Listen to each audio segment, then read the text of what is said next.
Sebelum saya kasih sesuatu ya, saya mau buka dengan satu ayat ini nih, 2 Timotius 4 ayatnya yang kedua. Firman Tuhan bilang begini ya, ini aja sih, random aja gitu ya, mendadak. Beritakanlah firman, siap sedialah baik atau tidak baik waktunya. Nyatakan apa yang salah, tegurlah, dan nasihatilah dengan segala kesabaran dan pengajaran. Ya, kenapa saya bawa ayat ini? Saya ingin sedikit memberikan, ya bukan sedikit ya, mungkin teman-teman sudah tahu, memberikan satu penghormatan ya, walaupun dia nggak kenal saya ya. Tapi saudara tahu baru-baru ini ada seorang anak muda Kristen ya di Amerika yang dia mempertahankan iman Kristennya di tengah-tengah situasi, ya tahu sendiri Amerika negara bebas ya, mereka dengan segala kebebasannya, ekspresi kebebasan mereka, dan ada seorang anak muda yang saya rasa ini langka ya ada, dan dia mempertahankan di media sosial. Orang kalau udah main di media sosial, apalagi membawa satu hal yang unpopuler gitu ya, sesuatu yang tidak populer di dunia, itu menjadi moving target saudara. Ya akan selalu ditarget, mau dijatuhkan kehidupannya, integritasnya, mau difitnah dan lain sebagainya, dan bahkan nyawanya sekalipun. Ya tentu kita semua tahu seorang yang bernama Charlie Kirk. Ya, Charlie Kirk yang ditembak itu ya, dibunuh ketika dia lagi ngomong sesuatu tentang, dan sejak saat itu ya, tadi malam saya dan istri kita lihat, mungkin juga teman-teman sudah lihat, tapi kalau belum itu bagus ya, nggak apa-apa dilihat apa yang dikatakan oleh istrinya. Istrinya dengan 2 anak, dia punya 2 anak, lalu salah satu panjang itu, dia panjang yang nonton jutaan.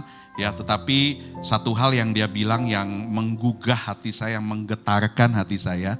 Ya mungkin si pembunuh itu ya, atau mungkin beberapa orang mengira bahwa mereka sudah membungkam suara dari Charlie Kirk. Ya, suara bagaimana dia menyuarakan tentang nilai-nilai, value-value Kristen. Ya, dikira mungkin dibungkam lah itu. Tetapi dia bilang justru ketika satu Charlie Kirk ya dibunuh, maka suaranya itu akan semakin besar. Saya ingat Yesus ketika dia bilang, lebih baik aku naik ke surga supaya Roh Kudus itu bisa turun, supaya bisa lebih lagi ya pekerjaan Tuhan terjadi. Dan benar ya, tadi pagi ya ketika saya bangun, saya lihat di YouTube, di berita karena itu muncul langsung di beranda saya, ada jutaan. Dan ini baru terjadi, jutaan orang, anak-anak muda atau orang-orang di London. Di London yang mereka rally gitu, yang mereka berjalan dengan ramai, saudara bisa lihat di YouTube ya. Dan mereka menyuarakan tentang Charlie Kirk. Dan bahkan ada orang-orang yang belum kenal siapa sih itu Charlie Kirk ya, tapi kemudian mereka jadi searching, mereka jadi riset siapa itu Charlie, dan mereka mengamini apa yang value-value yang dia beritakan semakin besar. Nah, saya dan Santi ya, seperti saudara tahu, 5 tahun kami ada di negara itu, di UK ya, dan negara itu adalah satu negara yang sangat-sangat duniawi, sekuler, sangat-sangat sekuler. Waktu bahkan pertama kali kami datang itu kita naik taksi mau ke gereja, tukang taksinya bilang, kamu ngapain ke gereja, mau dicuci otakmu? Itu tukang taksi, padahal kita mau bayar dia, sampai digituin ya. Dan bahkan mungkin ada foto ya, tiba-tiba saya kasih tadi, kalau seandainya masuk mungkin ada foto kami itu waktu di sana suka bikin di gereja kecil kami itu. Nah, bikin seperti ini. Jadi ini open air, kami nyanyi di pinggir jalan. Nah, orang tuh berlalu lalang. Jangan kira negara Inggris sana, UK sana itu negara Kristen. Mereka itu punya nilai Kristen dari kecil ya, yang diajarkan, tetapi sesungguhnya mereka tidak menghidupinya. Sehingga mereka itu menjadi negara sekuler. Dan setiap kali kami melakukan ini ya di pinggir jalan ya bersama dengan orang-orang gereja itu, kita itu kadang-kadang pernah diludahin loh gitu, dan diledekin, bilang ngapain kamu, kita dianggap seperti orang bodoh ya, diteriakin dari jalan ya, tapi mereka nggak berani pukul, nggak berani apa ya. Tetapi ya itulah keadaan di sana gitu, dan itu saya yakin itu gunung es ya, itu yang kelihatan, yang gak kelihatan itu lebih banyak lagi. Tetapi dengan kejadian ini ya, saudara bisa lihat di YouTube itu 1 juta orang ya, jutaan orang itu di kota London, kami pernah ada di sana, bolak-balik jalan di sana, itu sangat-sangat sekuler tempat itu. Ya, setiap ada orang yang khotbah itu kadang-kadang suka ada street preacher itu bisa disiram Coca-Cola, bisa di apa ya, pernah disiram air kencing ya, di banyak hal dipersekusi ya, tetapi puji Tuhan, firman Tuhan 2 Timotius 4:2 bilang, beritakanlah firman, siap sedia baik atau tidak baik waktunya, nyatakan apa yang salah, tegur, nasihati dengan segala kesabaran dan pengajaran. Ya, dan saya percaya ya di hari-hari ini Tuhan juga akan bangkitkan. Ya, kalau mau sedikit disamakan, jadi si istri daripada Charlie Kirk ini ya, dia walaupun dia bilang saya nggak bisa tidur karena saya bersedih. Tetapi di saat itu juga dia bilang, di saat yang sama dia bilang bahwa Charlie Kirk itu sudah ada bersama-sama dengan orang yang selama ini nilainya dia pegang dan dia spread the word. Dia beritakan value daripada Kristus itu. Dan dia katakan bahwa tidak akan berhenti sampai sini dan bahkan lebih lagi akan disuarakan. Orang-orang yang tadinya nggak notice siapa ini Charlie Kirk. Ya, ada banyak yang kira dia hanya seorang politikus biasa, umur baru 30-an. Ya, mungkin kita jauh lebih senior ya, jauh lebih tua. Dia umur di early 30 ya, nggak tahu 31. Ya, 31, jadi baru masuk dari 20-an ke 30. Tapi dia berani menyuarakan di satu tengah-tengah keadaan. Kalau kita ngomong kebaikan di gereja itu biasa banget. Ya, semua juga begitu. Tetapi kalau di luar ya, dengan segala lihat orang yang macam-macam ya, orang yang gak kenal Tuhan, orang yang ateis, orang yang LGBT ya, dia suarakan kebenaran itu, bagi saya itu gak gampang ya. Tetapi kalau dia berpegang sampai pada akhirnya terjadi, itulah kedaulatan Tuhan. Itulah kedaulatan Tuhan. Dan kalau saya mau samakan, walaupun beda lah ya, dia lebih ini. Tetapi hari ini pun ya, saya pun ngobrol sama Santi, sebetulnya dari kemarin ya saya berdoa sama Tuhan karena sebetulnya saya dipanggil untuk ke Jakarta. Ya, saya dipanggil untuk ke Jakarta karena papa saya juga dalam satu keadaan ya boleh dibilang mungkin kritis ya, karena diabetesnya ya. Saya minggu lalu saya dari Jakarta ya, tetapi kemudian saya yang rawat 1 minggu di rumah sakit, saya pulang ternyata terjadi sesuatu lagi, ada komplikasi yang ke jantung. Jadi saya mohon teman-teman bantu doa ya, juga untuk orang tua saya. Ya, kemudian karena mama saya juga baru operasi, jadi papa mama saya ini ya mereka sedang menjalani perawatan, tapi kemudian kemarin papa saya harus dipindah ke rumah sakit yang lain karena rumah sakit yang ada yang sekarang tidak punya alatnya untuk tindakan ya ke jantung itu. Jadi dipindah dengan ambulans itu di saat kita lagi seminar tadi malam ya. Jadi saya sambil dengar beritanya, tapi saya sambil diberkati dengan seminar yang ada. Tetapi satu hal ya, saya mau bagi value sesuatu sama saudara. Ya, saya nggak perlu dikhawatirkan. Terima kasih kalau ada beberapa orang yang care sama saya. Tetapi satu hal saya mau bilang bahwa saya sudah serahkan sama Tuhan. Apapun yang terjadi, ya apapun yang terjadi saya serahkan. Tapi saya mau melayani Tuhan dulu. Ya, saya mau lakukan apa yang Tuhan tugaskan dalam hidup saya. Ya, beritakanlah firman, baik atau tidak baik waktunya. Bukan berarti kita nggak sayang orang tua. Sayang, saya sedih ya. Saya bilang sama beberapa orang, tiba-tiba keinget semua apa yang baik dilakukan. Ya, oleh papa saya pertama kali dibeliin gitar, saya kan pemain gitar ya. Dengan harga yang mahal sampai dia harus cicil waktu itu. Ya, wah banyak hal tiba-tiba masuk. Walaupun ya sekali lagi saya dengan papa saya juga hubungannya ya seperti orang tua dengan anak, on off juga, kadang-kadang ada perbedaan pendapat gitu ya. Tetapi sesuatu yang Tuhan ingatkan itu semua hal-hal yang baik. Dan doakan saya semoga saya bisa cepat ya, mungkin saya singkat-singkat ya, nanti dilanjutkan karena saya hari ini jam 2 nanti akan terbang ke Jakarta dan membantu Ya, orang tua saya juga di sana. Jadi saudara tetap doakan. Tetapi saya semangat untuk kasih sesuatu sama kita. Dan saya percaya, ya kalau tadi lagu itu ya, walaupun gunung itu tak berpindah. Tapi saya sudah bilang, Tuhan engkau yang berdaulat. Saya serahkan semuanya sama Tuhan, apapun yang terjadi. Betul loh. Saya katakan apapun yang terjadi, secara manusia mungkin sedih. Ya saya minta kesembuhan, tapi kalau toh itu gak terjadi, gak mengapa. Asal engkau yang di sampingku, asal ada Tuhan gitu ya. Jadi tadi malam ketika saya siapkan firman, saya pun juga dikuatkan ya oleh firman Tuhan itu sendiri. Puji Tuhan. Nah, kita mau ngomong sedikit soal sore ini. Siapa yang sudah nonton film Sore? Ada? Siapa yang ketiduran?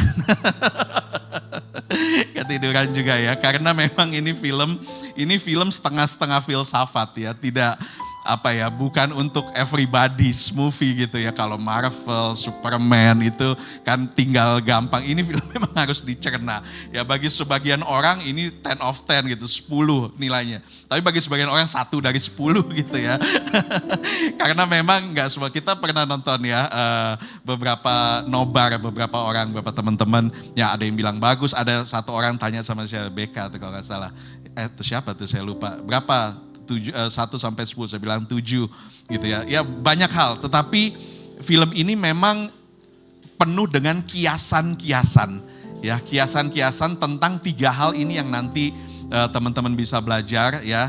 Karena sutradaranya pun anak Tuhan ya, dan dia memberikan satu makna-makna tersendiri. Jadi teman-teman kalau belum nonton mungkin nggak tahu deh bagaimana cara nontonnya sekarang ya, bajakan.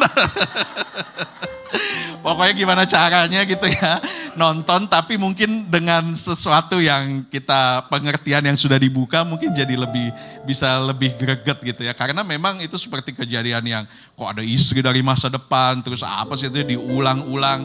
Timot bilang coba Kaldi hitung berapa kali mimisan gitu. Karena banyak ini ya, banyak kejadian-kejadian. Tetapi memang ini merupakan gambaran-gambaran. Ya, ada 3 gambaran yaitu tentang ego manusia, lalu kemudian waktu yang tidak bisa diulang, dan satu lagi egonya si Sore juga ya, yang mau berusaha merubah dengan kekuatannya sendiri. Mungkin boleh cuplikannya sedikit ya, kalau ada cuplikan.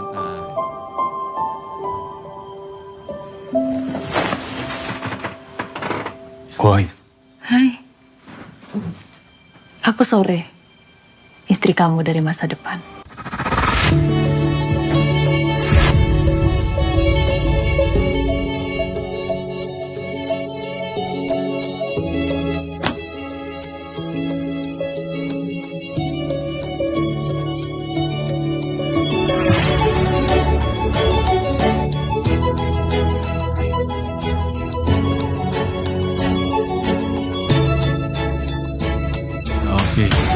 Segitu ya.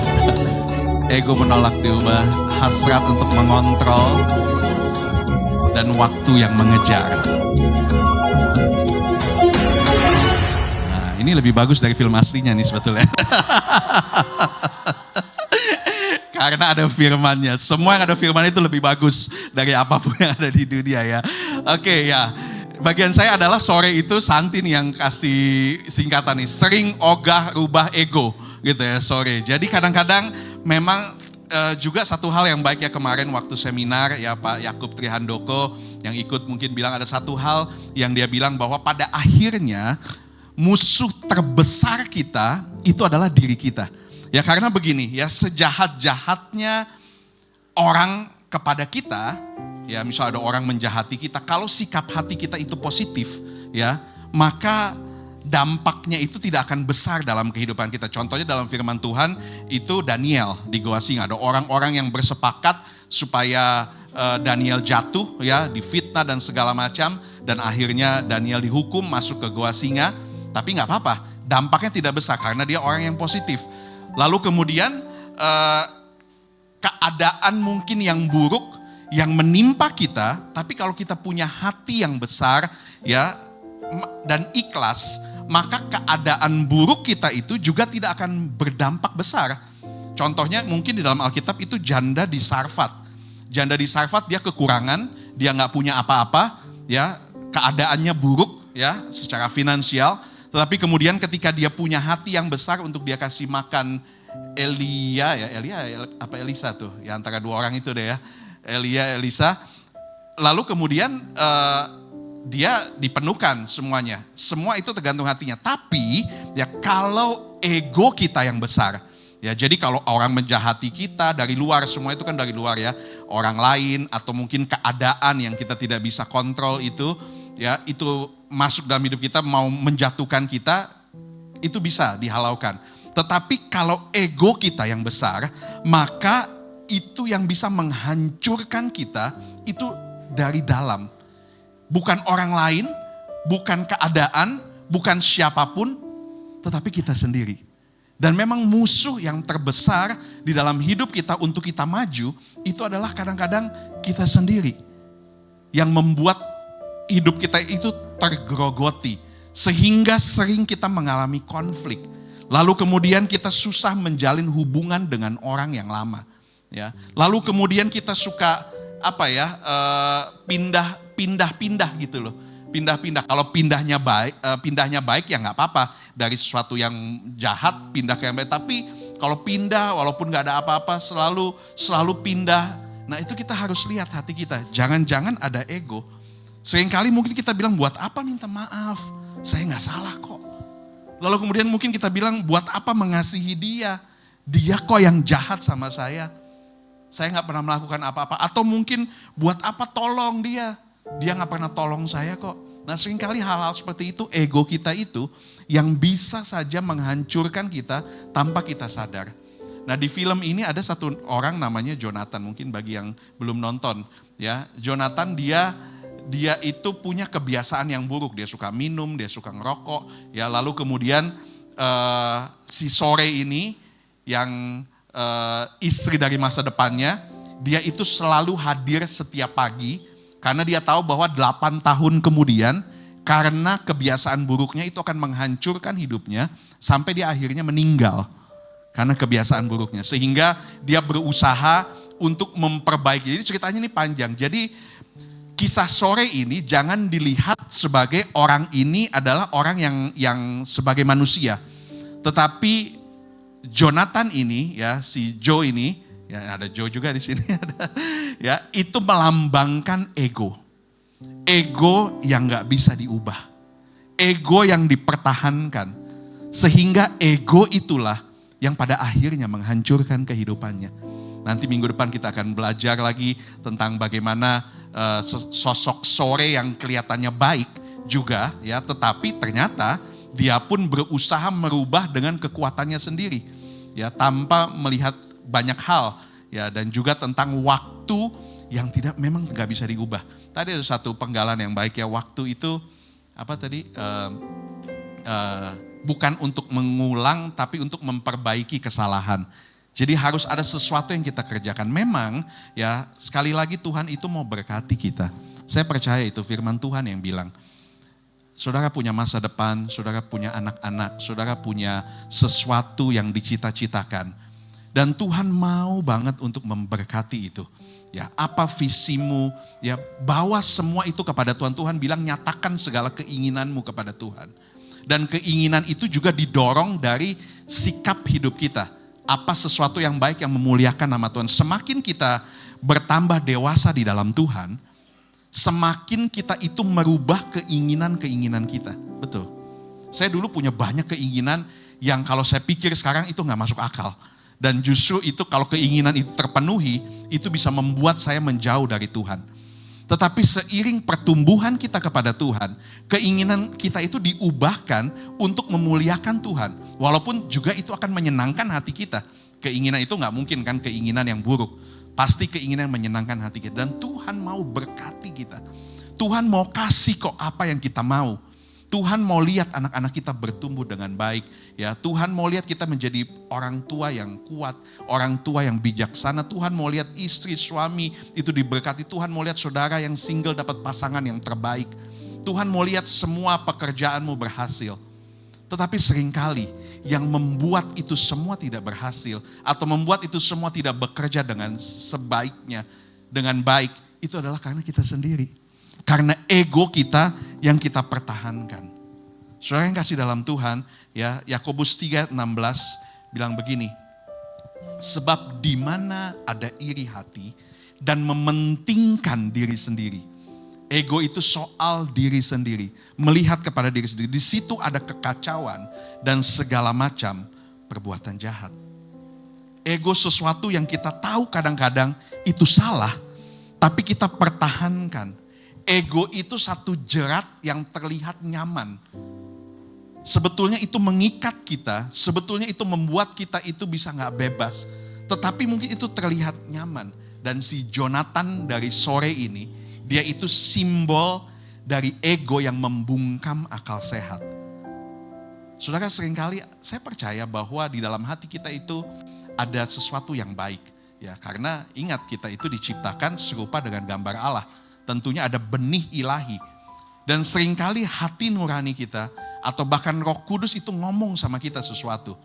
Bisa lewat hati nurani, bisa lewat orang lain. Bisa lewat firman seperti ini, bisa lewat suami, istri, atau keadaan-keadaan orang yang ngomong sesuatu sama kita. Tetapi seringkali karena ego kita, karena ada sesuatu yang belum selesai dalam diri kita, kita membungkam akal sehat kita. Kita itu membangun satu tembok yang orang lain gak bisa lihat. Mungkin kita bisa kelihatan manis, mungkin kita bisa kelihatan baik, mungkin kita bisa kelihatan rohani, yang angkat tangan semua, ya nangis dan lain sebagainya.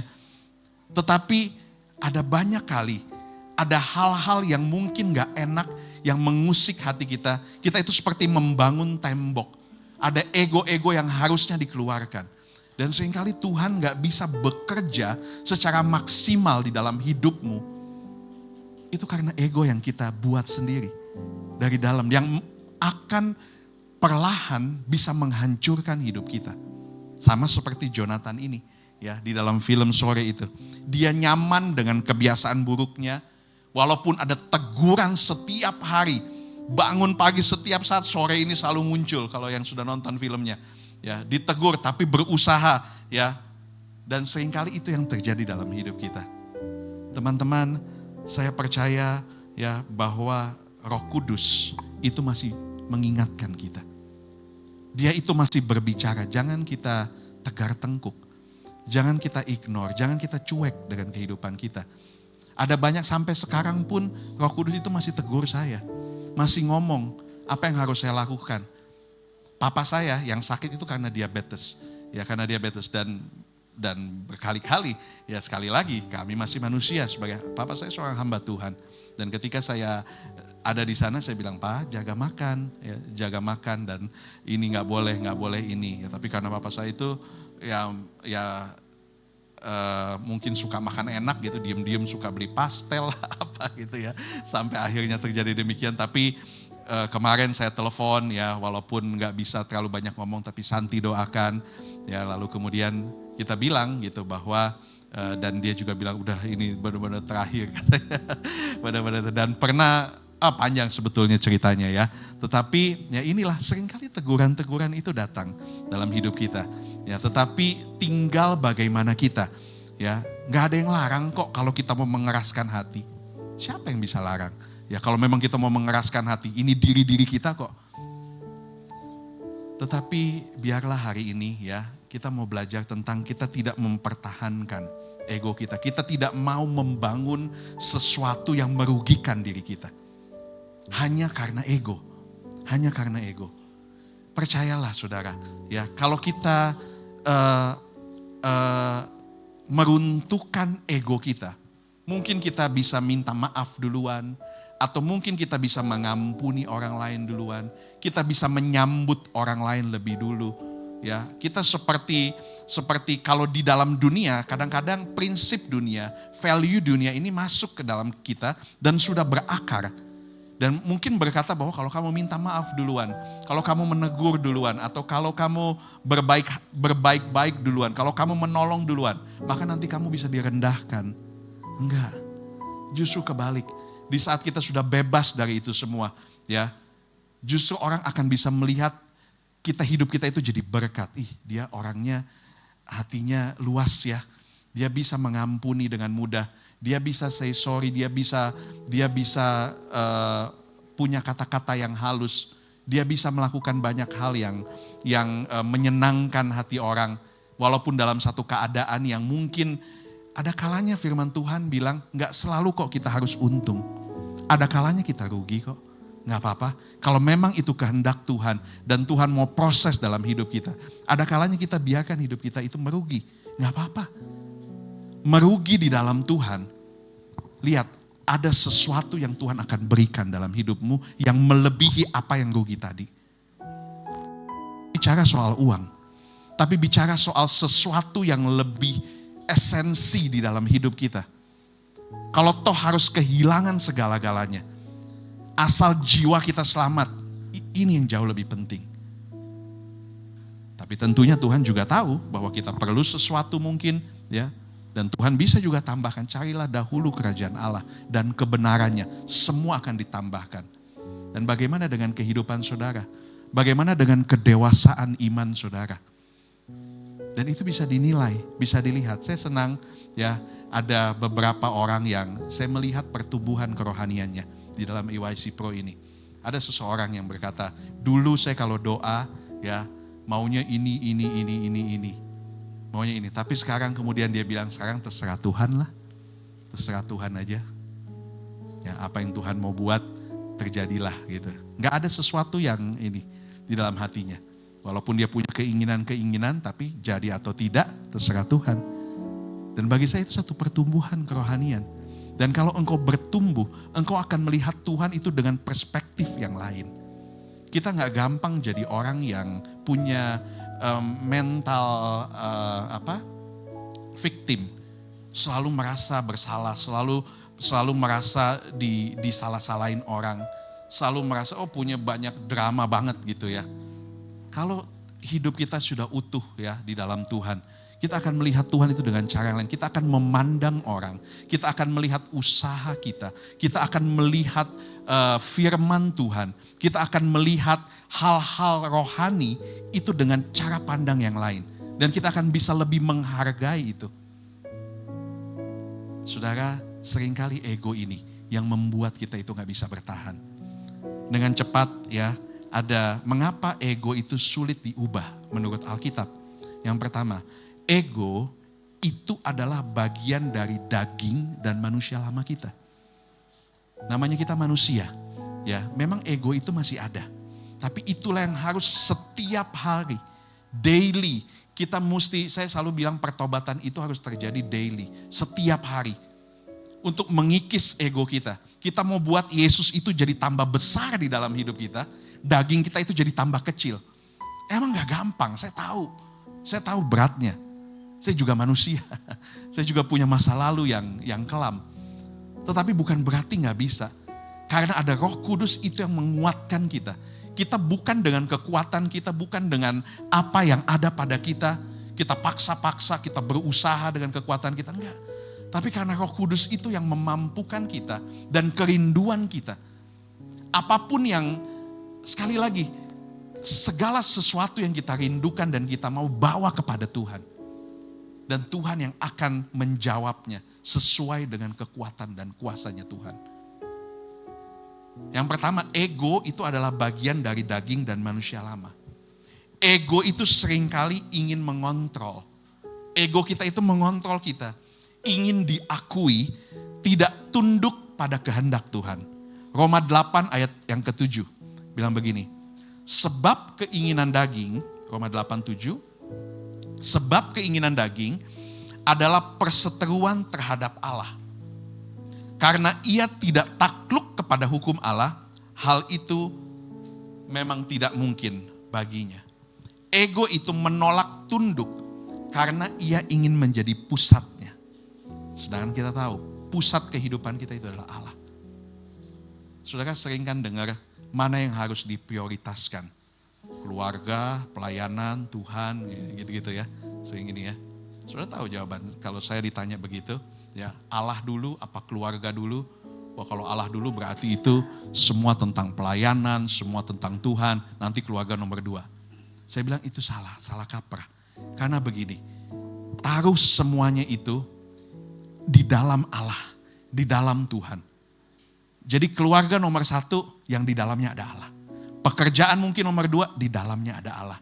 Ya, bisnis di dalamnya adalah anak-anak, di dalamnya ada Allah.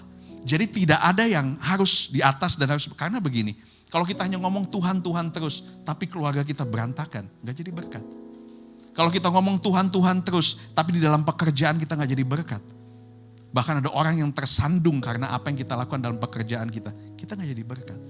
Karena pelayanan mungkin, lalu kemudian kita izin-izin mulu dari kantor, sehingga kita gak jadi berkat, dan lain sebagainya.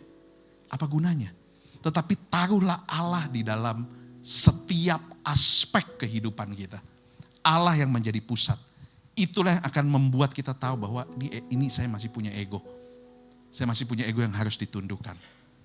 Lalu kemudian yang kedua, ego menolak kerendahan hati. Ego itu ingin dipertahankan, bukan disalibkan. Filipi 2 ayat yang ketiga. Dengan tidak mencari kepentingan sendiri atau pujian yang sia-sia. Sebaliknya hendaklah dengan rendah hati yang seorang menganggap yang lain lebih utama daripada dirinya sendiri. Kerendahan hati itu adalah musuh utama dari ego. Saudara, kalau saudara masih rasa punya ego yang tinggi, ya, kepada siapapun, saya gak mau menghakimi, saya gak berhak juga untuk menghakimi.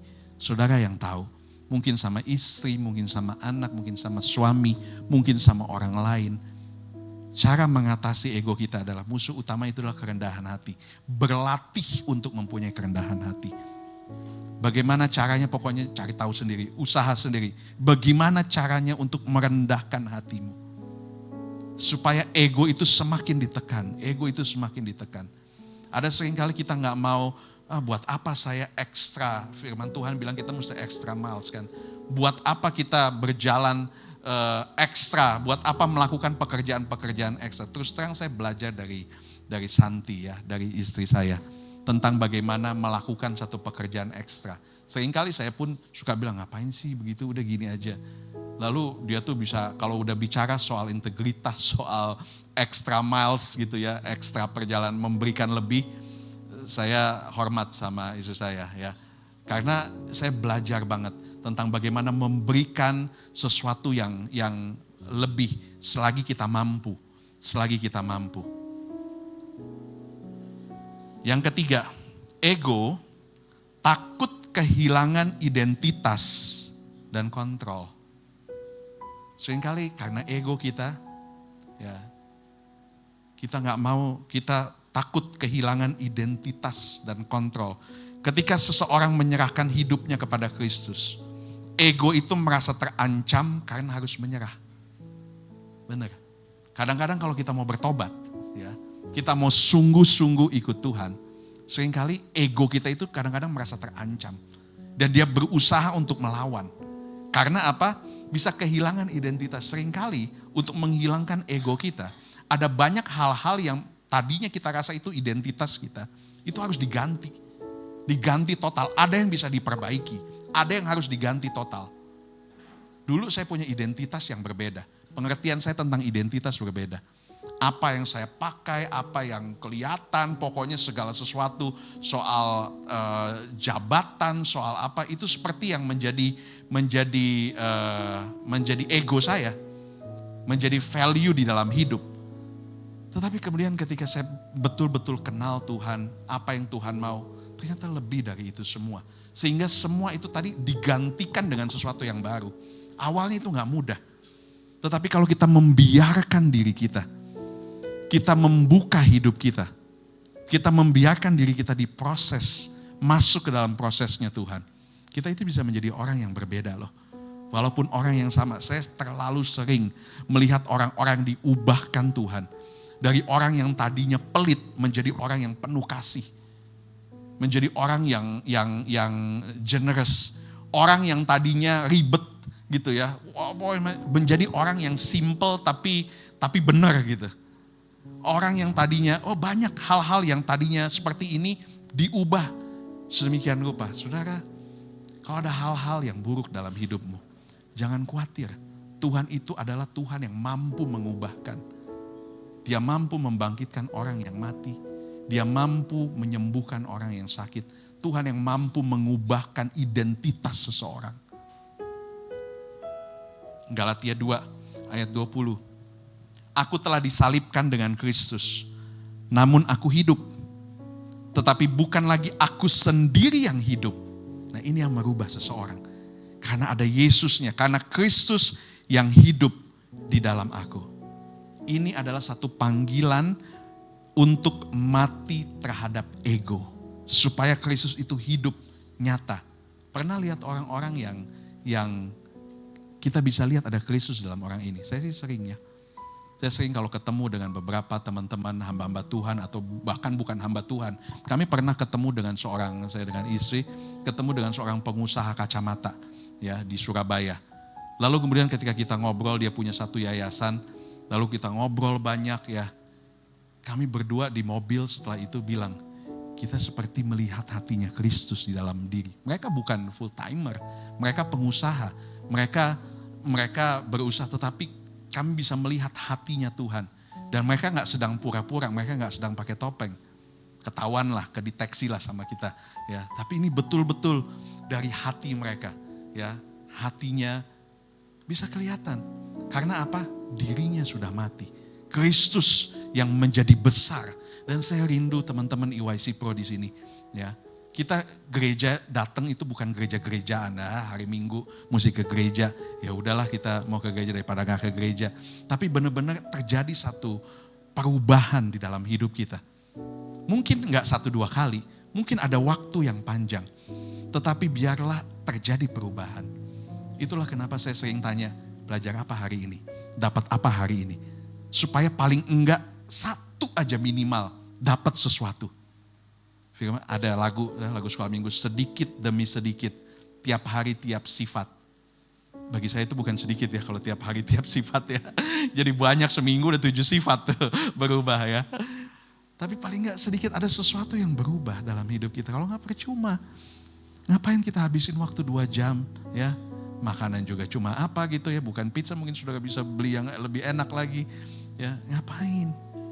Tapi biarlah ketika kita datang 2 jam aja, punya waktu yang serius dengan Tuhan. Kalau kita punya, sekali lagi saya tuh nggak suka menghakimi, ya. Tapi waktu yang baik ini kita pakai sungguh-sungguh, jangan scroll, ya apalah gitu ya, WA dan tutup aja dulu nggak apa-apa, ya. Nanti setelah itu kita bisa lakukan itu. Tetapi biarlah dalam 2 jam ini supaya apa? Sesuatu bertumbuh di dalam hidup kita, dan itu semua untuk kita sendiri. Supaya Tuhan bisa berkati kita lebih. Yang terakhir, ego dipelihara oleh dunia. Dunia itu mengajarkan kita untuk menonjolkan diri. Dunia mengajarkan kita untuk mencari pengakuan. Dunia mengajarkan kita itu menjadi pusat perhatian. 1 Yohanes 2:16. Sebab semua yang ada di dalam dunia, yaitu keinginan daging, keinginan mata, keangkuhan hidup. Ini semua dalam dunia nih. Keinginan daging, keinginan mata, keangkuhan hidup. Bukan berasal dari Bapa, melainkan berasal dari dunia. Apakah kita gak boleh punya keinginan? Boleh. Apakah kita gak boleh punya sesuatu yang kita bisa banggakan? Boleh. Firman Tuhan bilang, kalau engkau dimuliakan gak apa-apa, tapi biarlah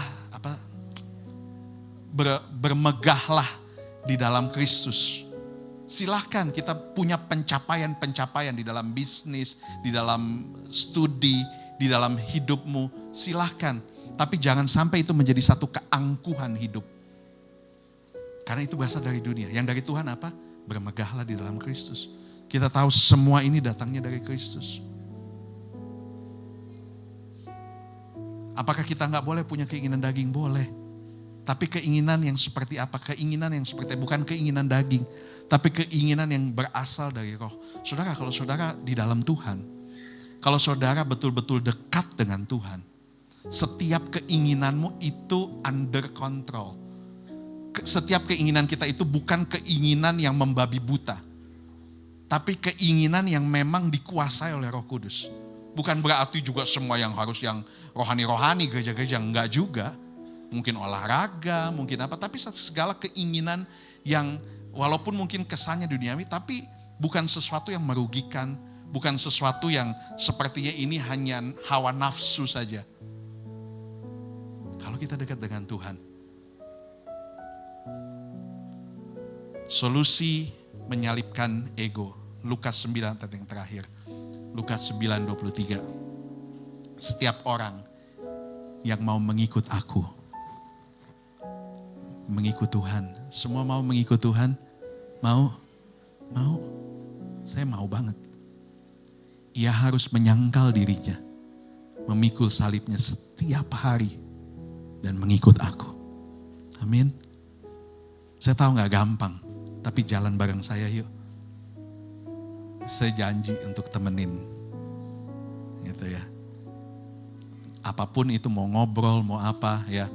Tapi untuk menyangkal diri saya tahu gak gampang. Saya pun dulu ada orang yang temenin saya untuk saya menyangkal diri saya. Walaupun sekarang saya gak mau bilang bahwa saya udah sempurna. Ada hal-hal, tapi saya datang sama Tuhan. Saya mau bilang sama Tuhan setiap hari gak apa-apa. Kalau engkau mau berurusan dengan saya, gak apa-apa. Saudara yang kasih dalam Tuhan, teman-teman EYC Pro, biarlah kita boleh bertumbuh. Ya, kita mungkin ada satu waktu mungkin kita nggak ketemu lagi. Saya dengan saudara-saudara pun mungkin kemana, saya mungkin kemana, ya nggak tahu.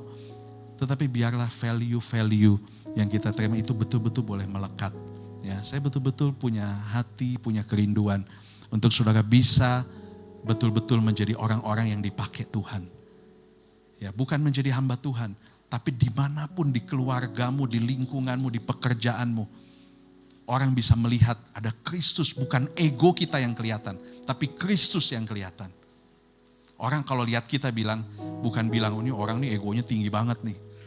Tapi orang bisa lihat, orang ini nih ada Kristus dalamnya. Dan kita jadi berkat.